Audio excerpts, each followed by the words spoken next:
ব্যবসা বাণিজ্যের বিশ্লেষণ নিয়ে ডিবিসি নিউজের নিয়মিত আয়োজন ইসলামিক ব্যাংক তালিক খাতায় স্বাগত জানাচ্ছি আমি রিফাত তাসনোভা। বাংলাদেশ ব্যাংকের সাস্টেইনেবল রেটিং পাওয়া 10 ব্যাংকের 9টিতেই গত এক বছরে বিদেশিদের শেয়ারে বিনিয়োগ কমে গেছে। বিশ্লেষকরা বলছেন এসব রেটিং নিয়ে প্রশ্ন আছে, তবে তারপরও কিছু ব্যাংকের কার্যক্রমে স্বচ্ছতা থাকায় ও বিনিয়োগ লাভজনক হওয়ায় সেখানে বিনিয়োগ বাড়লেও অনেক ব্যাংকেই প্রকৃত খেলাপি ঋণের চিত্র প্রকাশ না করে কৃত্রিমভাবে আর্থিক অবস্থা ভালো দেখাচ্ছে। সেসব ব্যাংকের শেয়ার কিনতে আগ্রহী নয় বিদেশি বিনিয়োগকারীরা। এসব নিয়ে আজ আমাদের তালিকাতার আলোচনার বিষয় শেয়ার বাজারে ব্যাংক খাতে বিদেশি বিনিয়োগ কমছে কেন। আলোচনা করতে আমাদের সঙ্গে আছেন ঢাকা স্টক এক্সচেঞ্জ লিমিটেডের পরিচালক শাকিল রিজভী এবং ৭১ টিভির হেড অব বিজনেস কাজী আজিজুল ইসলাম। আপনাদের দুজনকে স্বাগত জানাচ্ছি আজকের আয়োজনে।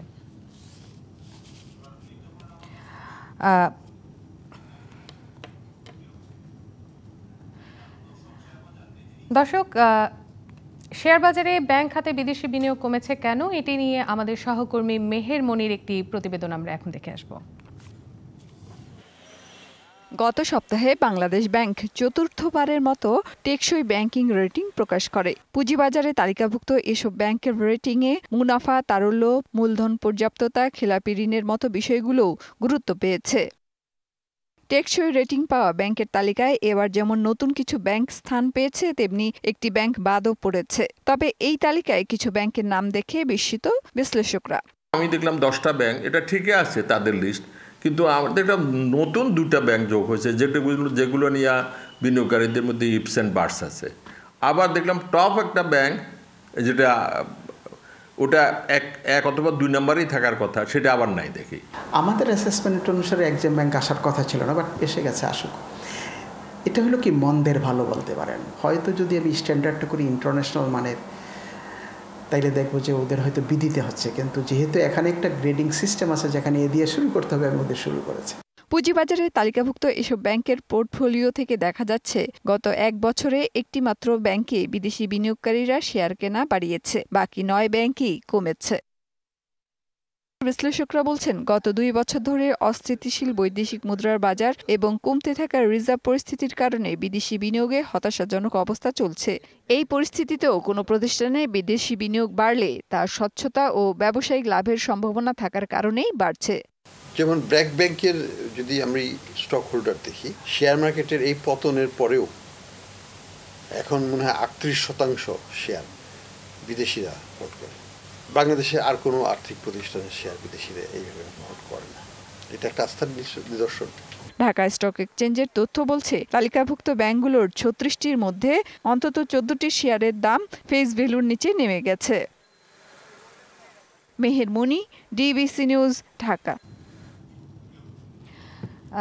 আমরা কিন্তু দেখছিলাম একটি প্রতিবেদন এবং আপনারা দুজনই আমাদের সঙ্গে আজকে যুক্ত আছেন। এই প্রতিবেদনের আলোকেই আমাদের আজকের আলোচনা। প্রথমেই আমি একটু শাকিল রিজভী আপনার কাছে একটু যেতে চাই। দেশের পুঁজিবাজারে ব্যাংকের শেয়ারে আগ্রহ থাকতো কিন্তু সবারই, এবং এখন বিদেশি বিনিয়োগকারীদের ব্যাংকে বিনিয়োগ কমে যাচ্ছে, এটার কারণ হিসেবে আপনি কি দেখছেন?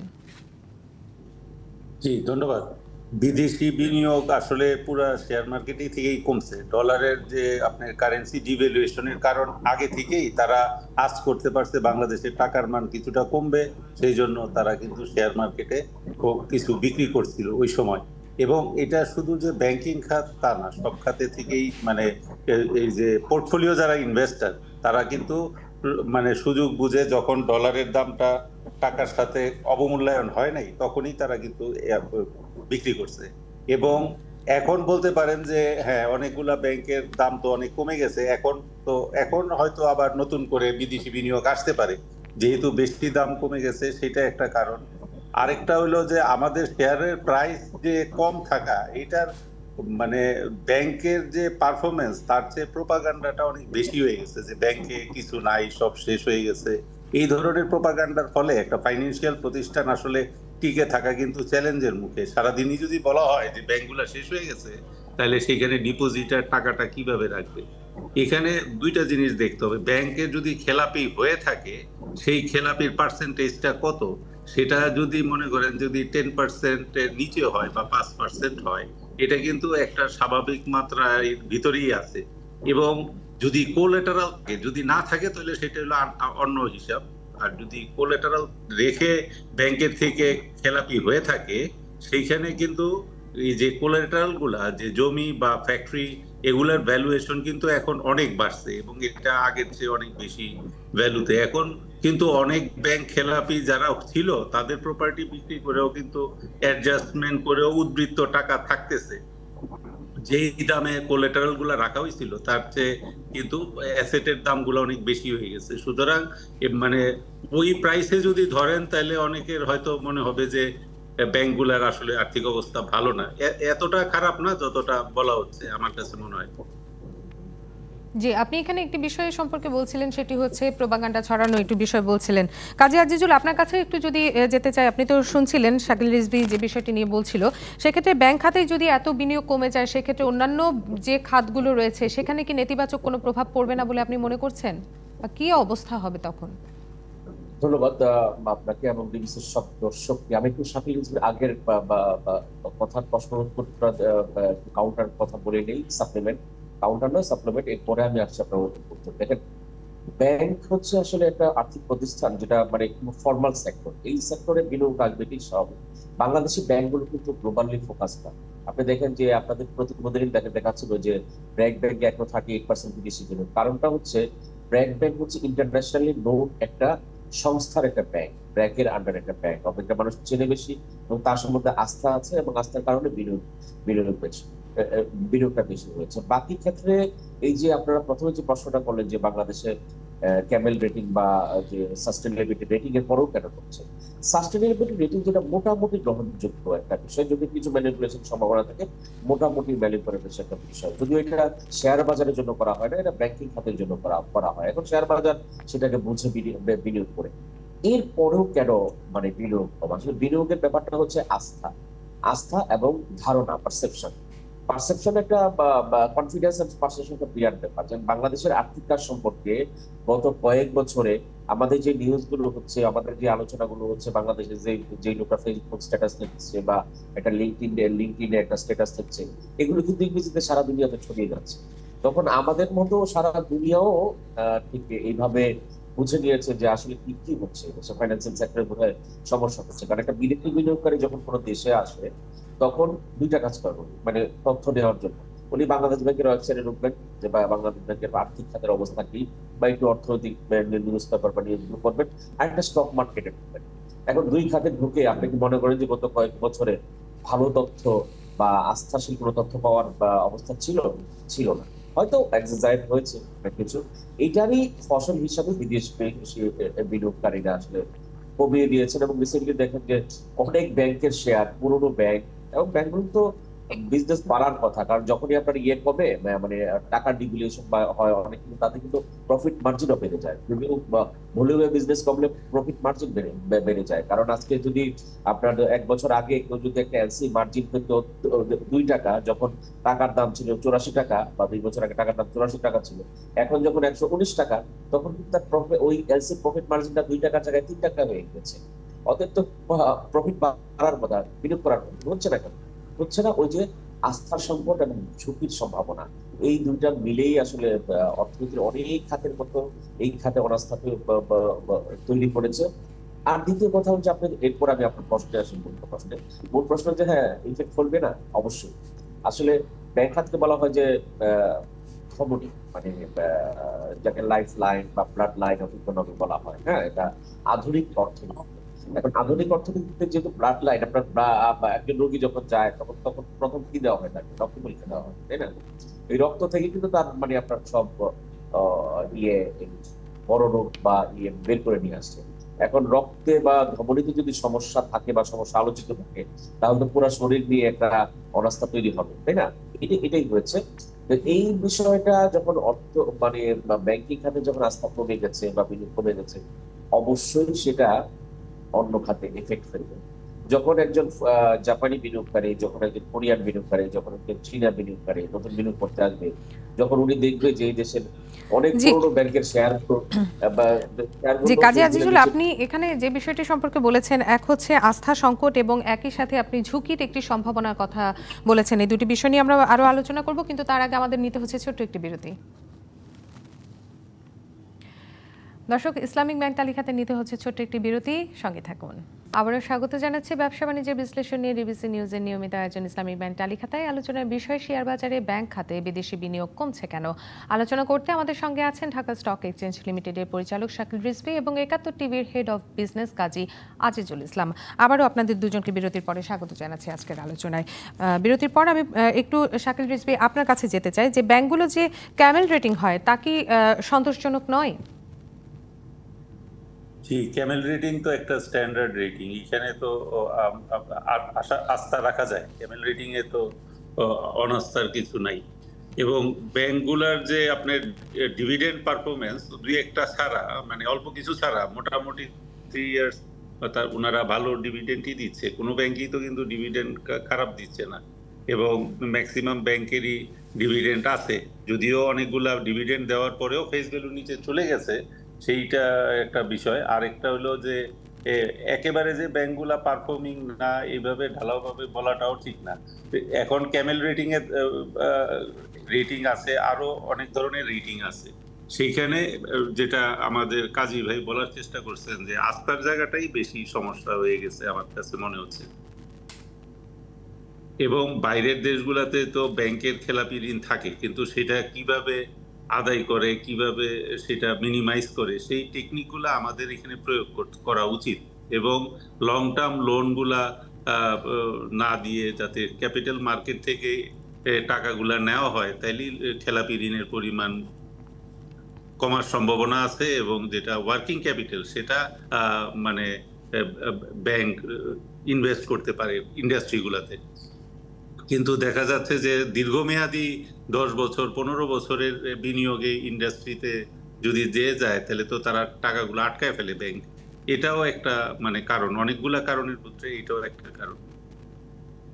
জি, সেক্ষেত্রে কাজী আজিজুল আপনার কাছে একটু যেতে চাই। আপনি আস্থা সংকট এবং যে ঝুঁকি সম্ভাবনার কথা বলছিলেন, কি ধরনের আস্থা সংকট তৈরি হচ্ছে, ঝুঁকি তৈরি হচ্ছে বলে আপনি মনে করেন? এবং একই সাথে আপনি আরেকটা বিষয় নিয়ে একটু বলবেন, ব্যাংকগুলো তো নিয়মিত লভ্যাংশ দিচ্ছে, তবু শেয়ার বাজারে এসব শেয়ার, কিছু শেয়ারের দাম বাড়ছে এবং অনেকগুলোর দাম ফেস ভ্যালুর নিচে কেন? একটু শাকিল রিজভী আপনার কাছেও একটু যেতে চাই। আপনার কাছেও একই প্রশ্ন যদি আমি একটু রাখি যে ব্যাংকগুলো তো নিয়মিত লভ্যাংশ দেয়, তবু শেয়ার বাজারে এসব শেয়ারের দাম বাড়ছে আর অনেকগুলোর দাম ফেস ভ্যালুর নিচে চলে যাচ্ছে কেন? এটা দুইটা কারণ আছে। একটা হলো যে আস্থার সংকট, যেটা প্রথমেই বলা হইলো। আরেকটা হলো যে ব্যাংকগুলা যে পেইড আপ ক্যাপিটালে শুরু করে, মনে করেন 500 কোটি বা 300 কোটি, সেটা প্রতি বছর বাস দিতে দিতে মনে করেন শেয়ারের সংখ্যা কিন্তু অনেক বেড়ে গেছে। সেই শেয়ারের সংখ্যা, যেগুলো পুরনো ব্যাংক তাদের পেইড আপ ক্যাপিটাল ছিল 30 কোটি, আজকে হয়েছে 1800 কোটি। তার মানে যদি কেউ মনে করে যে এটার প্রাইসটা কম, আসলে শেয়ার সংখ্যা এত বাড়ার ফলে যিনি কিনছিলেন তার শেয়ারের দাম এখন 50 পয়সার নিচে চলে গেছে। মানে পেইড আপ ক্যাপিটাল অনেক বাড়ছে এবং সেই যে হ্যালো, জি কাজী আজিজুল, আপনি কি শুনতে পাচ্ছেন এখন? জি, আপনার কথা আমরা শুনতে পাচ্ছি। যে প্রশ্নটি আপনার কাছে রেখেছিলাম আসলে এ ব্যাপারে কিছুটা আমাদেরকে বলেছেন শাকিল রিজভী। আপনি বলেছেন আস্থার সংকট তৈরি হচ্ছে এবং একই সাথে ঝুঁকির সম্ভাবনা তৈরি হচ্ছে। এটি আসলে কোন ক্ষেত্রে হচ্ছে? এবং ব্যাংকগুলো তো নিয়মিত লভ্যাংশ দেয়, তবু আমরা দেখেছি শেয়ার বাজারে এসব শেয়ারের দাম কমেছে এবং অনেকগুলো দাম ফেস ভ্যালুর নিচে নেমে গেছে। আপনি এই বিষয়ে কি বলবেন? আসলে এটাই হচ্ছে, দেখেন এই পয়েন্টটাই সবচেয়ে বড় একটা পয়েন্ট, মানে যেখানে অ্যানালিসিস করতে পারি আমরা, যে অধিকাংশ ব্যাংকে ডিভিডেন্ড দিচ্ছে, মোটামুটি রকমের ভালো ডিভিডেন্ড দিচ্ছে অধিকাংশ ব্যাংক। অনেকে হয়তো দিচ্ছে না, কিন্তু ওটা সিংহভাগ ব্যাংকে দিচ্ছে। তারপরেও কেন হচ্ছে?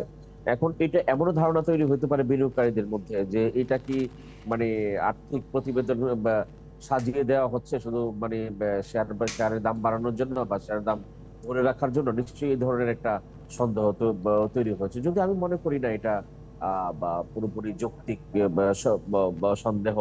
কিন্তু একটা জিনিস হচ্ছে যে আমরা একটা চরম অনাস্থার দিকে চলে গেছি বাংলাদেশের ব্যাংকিং খাত নিয়ে। যে বাংলাদেশের অনেক ব্যাংকের ফেস ভ্যালু, অনেক পুরনো ব্যাংক বা মোটামুটি পুরনো ব্যাংক, তাদেরও ফেস ভ্যালুর নিচে শেয়ারের দাম। এটা কিন্তু মোটেও স্বাভাবিক না, এটা একটা অস্বাভাবিক ঘটনা। আমি দেখি যে গত ব্যাংকগুলো কোথায় পড়ে বাংলা। হ্যাঁ, যে একটা বিষয় হচ্ছে যে আপনার আমাদের ইকোনমি কিছুটা স্লাগিশনেসের দিকে আছে, যে করোনার পরে একবার বাড়ছে একবার কমছে। হ্যাঁ, আর রিসেন্টলি যে ডেটা ডক্টরিং হচ্ছে, মানে এখানে কোনো ডেটা কেউ বিশ্বাস করছে না। বাংলাদেশ ব্যাংকের ডেটা কেউ বিশ্বাস করছে না, বিবিএস এর ডাটা কেউ বিশ্বাস করছে না। এই যে আস্থার সংকটটা, এই সংকটটা কিন্তু দূর করতে হবে, কারণ আলটিমেটলি পলিটিক্স থাকবে, রাষ্ট্র থাকবে, সরকার ব্যবস্থা থাকবে, এটা তো থাকতেই হবে সমাজের জন্য, থাকবেও, হ্যাঁ, সেটার যে কোনো অবস্থায় থাকবে। এখন এটা সরকার এবং কেন্দ্রীয় ব্যাংক এবং মানে ব্যাংকিং ব্যবস্থা সবারই দায় দায়িত্ব যে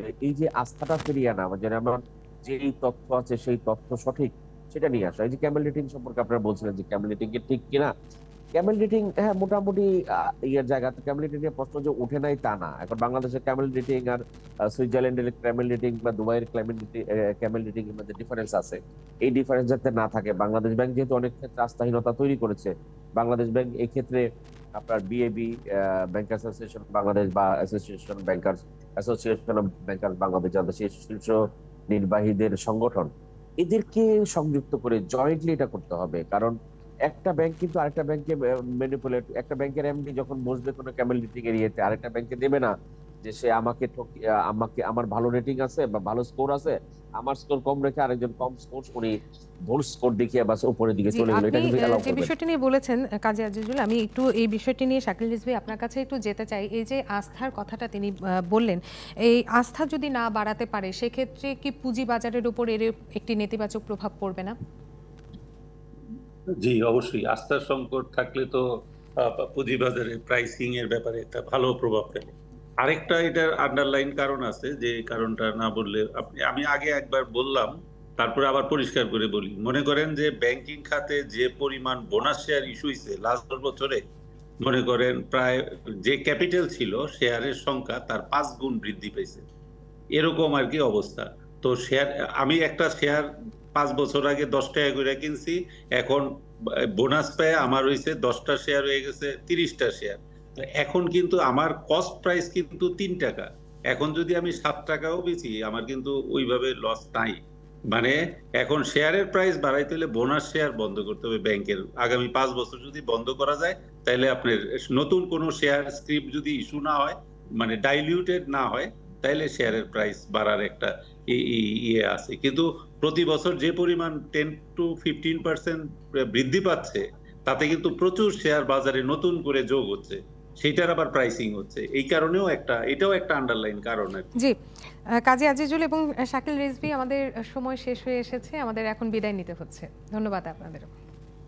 জি, ধন্যবাদ। ব্যবসা বাণিজ্যের বিশ্লেষণ নিয়ে ডিবিসি নিউজের নিয়মিত আয়োজন ইসলামী ব্যাংক টালিখাতা আজ এ পর্যন্তই। সঙ্গে থাকুন।